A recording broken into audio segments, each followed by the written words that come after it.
আমার কাছে রিকোয়েস্ট এসছে আজকে পায়েল তুমি কি রান্না করেছো।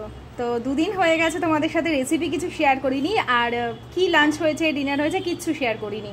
আরও একটা শর্ট নিয়ে এসেছি, তো বুঝতেই পারছো প্রথম পথে পেঁপে ভাতে এখন রোজই বলতে গেলে খাই আমরা। একটা পেঁপে রেগুলার নুন ছাড়া তেল ছাড়া খাই।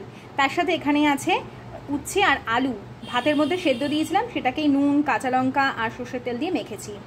এর সাথে করেছি সবজি দিয়ে, অর্থাৎ লাউ দিয়েছি শুধুমাত্র সবজির মধ্যে, লাউ দিয়ে আর আদা জিরে বাটা দিয়ে ডাল করেছি। হ্যাঁ, একটু ঘন ঘন করে করেছি, মানে কী বলবো, একদম টালটালে করিনি, একটু ঘন, আবার একটু যাতে ওপর দিকে স্যুপ ব্যাপারটা থাকে সেরকম করে ডালটা সুন্দর করে করেছি। অল্প ঘি দিয়েছি লাস্টে। আর এই হচ্ছে গাঠি কচু দিয়ে চিংড়ি মাছের একটা ঝাল ঝাল করে তরকারি। তো এই আজকের হচ্ছে আমাদের। ও সরি, আরও একটা ভালো জিনিস তো শেয়ারই করলাম না, দাঁড়াও তোমাদের সেটা দেখাই। ডালের সাথে তো কিছু দিয়ে খেতে হবে আজকে, আর অন্য কোনো সবজি ভাজা বা কিছু বেগুন ভাজা ওরকম কিছু করিনি। এই হচ্ছে চিংড়ি মাছের পাঁপড়।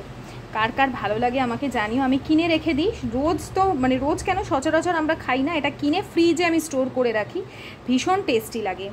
তো এটা যেহেতু আমি আয়ুষ্মানকে দেবো, এতটা ঝাল তরকারিও খাবে না, কারণ সবাই মোটামুটি জানে আয়ুষ্মান ঝাল খাই না, ও একটু চিংড়ি মাছ তুলে তুলে খাবে, বুঝলে তো। এটা ওর জন্যই থালাটা সাজালাম, খালি এখান থেকে গাঠি কচুর অর্ধেক চলে যাবে।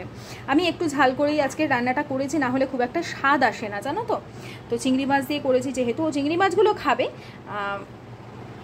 তো কেমন লাগলো আজকের এই লাঞ্চ থালিটা আমাকে অবশ্যই কমেন্ট করে জানিও। তবে একটা কথা বলি, এই যে ঝাল, বাড়ির ঝাল খাবে না কিন্তু আমার ছেলে, কিন্তু রেস্টুরেন্টে যে ঝাল ঝাল chilli chicken, dry chilli chicken, তারপরে হচ্ছে আরও থাকে না কী সব নিয়ে আমরা, পেপার চিকেন, সেগুলো কিন্তু খেয়ে না, ঠিক আছে। এখন একটু একটু অভ্যেস করাই, তো খায়, বলবো না মিথ্যা কথা। তো বলো আজকের লাঞ্চ থালাটা তোমাদের কেমন লাগলো অবশ্যই কমেন্ট করে জানাও, আর তোমাদের কী হয়েছে সেটাও জানাও।